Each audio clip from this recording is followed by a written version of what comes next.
ಭಾನುವಾರ ಇವುಗಳನ್ನು 5 ಹಚ್ಚಿಕೊಂಡರೆ ಸಂಪತ್ತೇ ನಿಮ್ಮನ್ನು ಹುಡುಕಿ ಬರುತ್ತೆ. ಸೂರ್ಯ ದೇವನ ದಿನವಾದ ಭಾನುವಾರದಂದು ನಾವು ಸೂರ್ಯನನ್ನು ಪೂಜಿಸುವುದರಿಂದ ಉತ್ತಮ ಆರೋಗ್ಯದ ವರವನ್ನು ಪಡೆದುಕೊಳ್ಳಬಹುದು. ಭಾನುವಾರ ಸೂರ್ಯನ ಪೂಜೆಯೊಂದಿಗೆ ಇವುಗಳನ್ನು ಮಾಡುವುದು ಕೂಡ ಹೆಚ್ಚು ಪ್ರಯೋಜನಕಾರಿಯಾಗಿರುತ್ತದೆ. ಉತ್ತಮ ಆರೋಗ್ಯ, ಸಂಪತ್ತು ಮತ್ತು ಅದೃಷ್ಟಕ್ಕಾಗಿ ಭಾನುವಾರ ನಾವು ಏನು ಮಾಡಬೇಕು? ಭಾನುವಾರ ಈ ಕೆಲಸಗಳನ್ನು ತಪ್ಪದೇ ಮಾಡಿ. 1. ಸೂರ್ಯ ದೇವರಿಗೆ ಅರ್ಘ್ಯ. ಶಾಸ್ತ್ರದ ಪ್ರಕಾರ ಭಾನುವಾರದ ದಿನದಂದು ಸೂರ್ಯ ದೇವರಿಗೆ ಅರ್ಘ್ಯವನ್ನು ಅರ್ಪಿಸುವುದು ಅತ್ಯಂತ ಮಂಗಳಕರವೆಂದು ಹೇಳಲಾಗುತ್ತದೆ. ಹೀಗೆ ಮಾಡುವುದರಿಂದ ಸೂರ್ಯ ದೇವನಿಗೆ ತುಂಬಾ ಸಂತೋಷವಾಗುತ್ತದೆ. ನಮಗೆ ಉತ್ತಮ ಆರೋಗ್ಯದ ವರವನ್ನು ಕರುಣಿಸುತ್ತಾನೆ.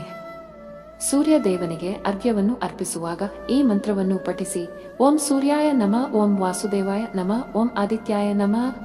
2. ಶ್ರೀಗಂಧದ ತಿಲಕವನ್ನು ಹಚ್ಚಿ. ಶಾಸ್ತ್ರದ ಪ್ರಕಾರ ನೀವು ಭಾನುವಾರದಂದು ಯಾವುದೇ ಪ್ರಮುಖ ಕೆಲಸಕ್ಕಾಗಿ ಮನೆಯಿಂದ ಹೊರಗಡೆ ಹೋಗುತ್ತಿದ್ದರೆ ಈ ದಿನ ಶ್ರೀಗಂಧದ ತಿಲಕವನ್ನು ಹಣೆಗೆ ಹಚ್ಚಿಕೊಳ್ಳಿ ಮತ್ತು ಮನೆಯಿಂದ ಹೊರಗೆ ಹೋಗಿ. ಹೀಗೆ ಮಾಡುವುದರಿಂದ ನೀವು ಮಾಡಲು ಹೊರಟ ಕೆಲಸದಲ್ಲಿ ಯಶಸ್ಸು ಸಿಗುತ್ತದೆ ಎಂದು ಹೇಳಲಾಗುತ್ತದೆ. 3. ತುಪ್ಪದ ದೀಪವನ್ನು ಹಚ್ಚಿ. ಶಾಸ್ತ್ರದ ಪ್ರಕಾರ ಭಾನುವಾರದಂದು ಮನೆಯ ಮುಖ್ಯ ಬಾಗಿಲಿನ 2 ಬದಿಗಳಲ್ಲಿ ತುಪ್ಪದ ದೀಪವನ್ನು ಹಚ್ಚುವುದು ತುಂಬಾ ಮಂಗಳಕರವೆಂದು ಪರಿಗಣಿಸಲಾಗುತ್ತದೆ. ಭಾನುವಾರದಂದು ಮನೆಯ ಮುಖ್ಯ ಬಾಗಿಲಿಗೆ ತುಪ್ಪದ ದೀಪವನ್ನು ಹಚ್ಚುವ ಮೂಲಕ ಸೂರ್ಯದೇವನ ಜೊತೆಗೆ ತಾಯಿ ಲಕ್ಷ್ಮಿಯು ಸಂತುಷ್ಟಳಾಗಿ ಸಂಪತ್ತು ಮತ್ತು ಅದೃಷ್ಟದ ಆಶೀರ್ವಾದವನ್ನು ನೀಡುತ್ತಾನೆ.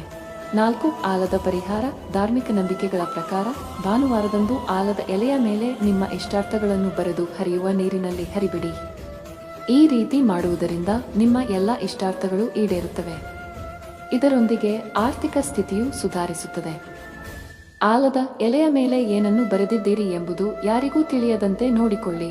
5. ದಾನ ಮಾಡಿ. ಭಾನುವಾರದಂದು ದಾನ ಮಾಡುವುದು ಅತ್ಯಂತ ಮಂಗಳಕರವೆಂದು ಪರಿಗಣಿಸಲಾಗಿದೆ.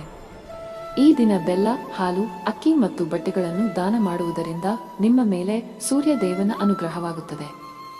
ಇದಲ್ಲದೆ ಇದನ್ನು ಮಾಡುವುದರಿಂದ ಕೆಲಸದಲ್ಲಿ ಯಶಸ್ಸು ಕೂಡ ಬರುತ್ತದೆ. ದಯವಿಟ್ಟು ವಿಡಿಯೋವನ್ನು ಲೈಕ್ ಮಾಡಿ, ಏಕೆಂದರೆ ಮುಂದಿನ ವಿಡಿಯೋವನ್ನು ಮಾಡಲು ನಮಗೆ ತುಂಬಾ ಅನುಕೂಲಕರವಾಗಿರುತ್ತದೆ. ನನ್ನ ಚಾನೆಲ್ ಚಂದಾದಾರರಾಗಿ ನಾವು ನಿಮಗಾಗಿ ಹೊಸ ಸಲಹೆಗಳನ್ನು ತರುತ್ತೇವೆ.